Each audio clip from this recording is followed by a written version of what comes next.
హరహ ఓం. అందరికి నమస్కారం. చిన్న కథ, మంచి సందేశం. రెండు ఘటనల గురించి కొంత ఆలోచిద్దాం. ఈ రెండు ఘటనలు వాస్తవంగా జరిగింది. మీరు ఇంటర్నెట్లో కొడితే రెండు ఘటనలు వస్తాయి. ఒకటి తెలుగు పేపర్లో వచ్చింది, ఒకటి హర్యానాలో జరిగింది. నెట్లో కొట్టి చూస్తే రెండు మీకు ఒరిజినల్ ఇన్ఫర్మేషన్ దొరుకుతుంది. ఏం ఘటన? హైదరాబాద్లో కొన్ని సంవత్సరాల క్రితము అక్కడ బంజారా హిల్స్లో ఒక ఇంట్లో, పెద్ద ఇల్లు అక్కడ బంజారా హిల్స్ అంతా కోట్యాధిపతులు వాళ్ళు ఉండే ఏరియా. అక్కడంతా గుంపు చెట్లు, ఒక్కొక్క ఎకరా, హాఫ్ ఎకరాలో ఇండ్లు ఉంటాయి.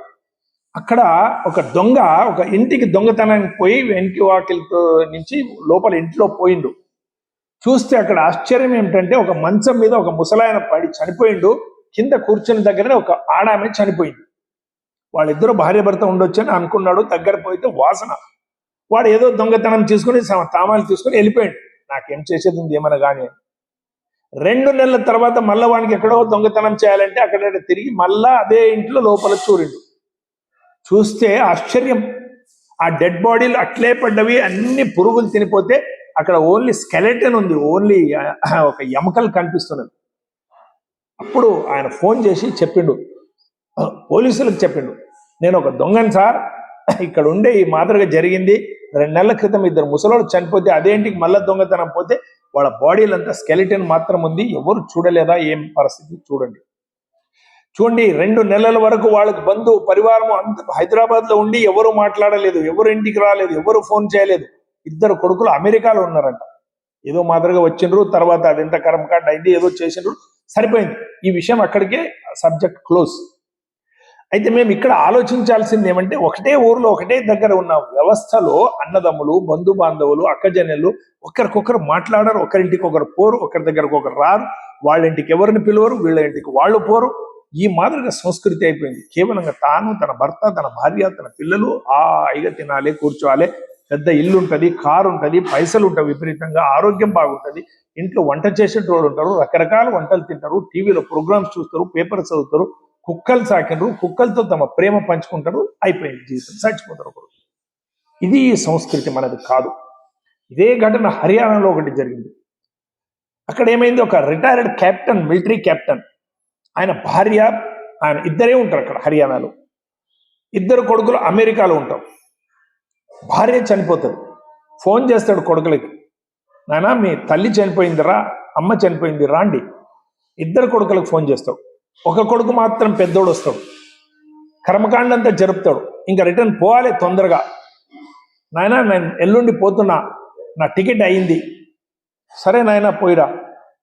అరే అమ్మ చనిపోయేటప్పుడు చాలా నీ తమ్ముని జ్ఞాపకం చేస్తుండరా, చిన్నప్పటి నుంచి నీకు తెలుసు కదా తమ్ముని మీద ఎక్కువ ప్రేమ. అమ్మ చనిపోయేటప్పుడు కూడా వాని పేరే నోట్లో వచ్చిందిరా, వాడిని చాలా తలుచుకుని చనిపోయింది, తమ్ముడు వచ్చింటే బాగుంటుండే అని తండ్రి చెప్తాడు పెద్ద కొడుకు దగ్గర.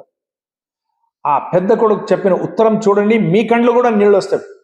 ఆయన ఏం చెప్తాడు, నాయనా నేను తమ్మునికి ఫోన్ చేశాను, అమ్మ చనిపోయిందిరా, పోదాం ఇండియాకి అంటే. ఇప్పుడు ఆయన నేను ఉండే స్థలము ఏరోప్లేన్లో 6 గంటల ప్రయాణం ఉంది, అంత దూరంలో ఉంటాడు నాయన. నేను పోయి ఇంట్లో మాట్లాడించడానికి కూడా కాదు, 6 గంటలు ఏరోప్లేన్లో ప్రయాణం చేస్తే వాడి ఊరు వస్తుంది, అంత దూరంగా అమెరికాలోనే ఉంటాడు.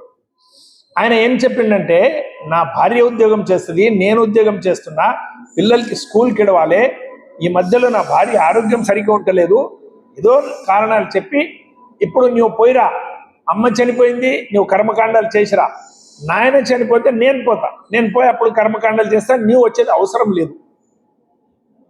తండ్రి కంట్లో నీళ్ళు వచ్చింది, లోపల పోయి ఏడ్చిండు. తర్వాత ఆ రోజు ఒక కాగితం తీసుకుని దాంట్లో ఒక నోట్ రాసిండు, నాయన నీవు వెళ్ళిపో పర్వాలేదు, కానీ ఒక పని చేసిపో, నా కర్మకాండ కూడా నీవే చెయ్యి, తమ్ముడు మళ్ళీ నేను చనిపోయినప్పుడు అంత దూరం నుంచి అమెరికా నుంచి వచ్చి కర్మకాండాలు చేసేది అవసరం లేదు నాయన అని రివాల్వర్ నుంచి గోలీ కొట్టుకొని చనిపోయిండు ఆ కెప్టెన్. లెటర్ రాసిపోయిండు. ఇది జీ న్యూస్లో వచ్చింది, ఇంటర్నెట్లో కొడితే ఈ ఘటన దొరుకుతుంది. చూడండి, అమెరికాలో ఒకసారి పోయి ఉండిపోతే వాళ్ళకి స్వర్గం. అక్కడ రోడ్స్, అక్కడ సిస్టమేటిక్, అక్కడ డెమోక్రసీ, అక్కడ పోలీస్ వ్యవస్థ, అక్కడ నీట్నెస్, అక్కడ స్కూల్స్, షాపింగ్ మాల్స్, బిల్డింగ్స్, ఇదంతా చూసుకుని చంద్రలోకం ఇది. ఇంకా మాకు ఇండియాకి వచ్చేది అవసరం లేదు. ఇండియాలో డస్ట్ ఉంటుంది, కుక్కలు ఉంటుంది, అంత మురికి ఉంటుంది, ఎవరు అడగరు, ఇచ్చారు, అట్లా ఇట్లా లిటరసీ లేదు, మనదంతా బాగుంది, ఇక్కడే ఉండిపోవాలి అనే భావనతో వాళ్ళు మైండ్ సెట్ అయిపోతుంది. పైసలు పైసలు, 1 కోటి 2 కోట్లు 4 కోట్లు 10 కోట్లు, పైసలు పైసలు పైసలు. ఇక్కడ ఉన్న మానవీయత, ఇక్కడున్న ధర్మము, ఇక్కడున్న అంతఃకరణము, ఇక్కడున్న ఆత్మీయత, ప్రేమ, తల్లిదండ్రులు మనం పెద్దగా చేసి ఇంతవరకు మమ్మల్ని చేసిండ్రు. వృద్ధాప్యంలో వాళ్ళ పక్కన ఉండి కొన్ని రోజులు ఉండదామనే భావన పోతుంది. ఇది చాలా దుర్భాగ్యం. మమ్మల్ని ఇంత చిన్నప్పటి నుంచి పెద్దగా చేసిన తల్లిదండ్రులకు మేము చూడకుంటే వృద్ధాప్యంలో మేము ఇంత గడిచి ఇంత పైసలు సంపాదించి ఏం లాభం లేదు. ఒక చిన్న ఘటన వస్తుంది, తల్లి చనిపోతుంటే వృద్ధాప్యంలో ఉంటే కొడుకు 10 మంది డాక్టర్ని పెట్టి అన్ని అమెరికా నుంచి వచ్చి అన్ని తినబెట్టి ఆమెకి ఏం కావాలో తిను అంటే ఆమె అంటుంటుంది. అప్పుడు డాక్టర్స్ అంటారు, ఏమంటే అది తెలుస్తలేదు అంటే ఏం తెలుసుకోవాలి సార్, ఇంత తిను, అమ్మ లేవు నువ్వు కూర్చో, అవి తిను, గోడంబి తిను, కిస్మిస్ తిను, బాదాం తిను, చూడు డాక్టర్స్ 5-6 మంది డాక్టర్స్ వచ్చిండ్రు, నీకు అంతా నార్మల్ ఉంది, ఎందుకు ఇచ్చేస్తావు అంటే ఎట్లా అర్థమవుతుంది ఈ మాటలు అన్నాడంట. అప్పుడు లోపల నుంచి పని చేసి ఆమె వచ్చి 1 ఏడిసి కొట్టిందంట. ఆమె చిన్నప్పటి నుంచి వీడిని పెద్దగా చేసిందంట. అరే నీవు అప్పుడు పండుకొని అమ్మ మీద ఉచ్చలు పోస్తే అమ్మ తడి బట్టల మీద పండుకొనింది ఎన్నో రాత్రులు, నీకు ఆకలి అయితే నీవు అని ఏడిస్తే అది ఆకలి అయిందని నీకు అన్నం పెట్టిందిరా. ఇప్పుడు ఆమె చనిపోయేటప్పుడు అంటే నీకు భాష అర్థమైతలేదా, పక్కన కూర్చో, నెత్తి మీద చేయాడి, అమ్మకు ఒక ముద్ద నోట్లో పెట్టు, అంత అర్థమవుతుంది అని చెప్తుంది. కంట్లో నీళ్ళు వస్తావు వానికి, అయ్యో నేను పొరపాటు చేసిన అని చెప్పి పక్కన కూర్చొని మళ్ళీ తినబెడతాడంట. మాతృదేవోభవ, పితృదేవోభవ, ఆచార్య దేవోభవ, అతిథి దేవోభవ, సర్వే జనా సుఖినో భవంతు, సర్వే సంతు నిరామయ. ఇవి మనకు చెప్పింది ధర్మం, సందేశం. పైసలు పైసలు పైసలు పైసలు కాదు, ఎన్ని గడిచినా నీకు రాదు. Lata Mangeshkar, Steve Jobs, Alexander కథలు వినండి. పైసలు పైసలు వెంట పడొద్దండి, మానవీయత పెంచుకోండి, మనుషులుగా జీవించండి.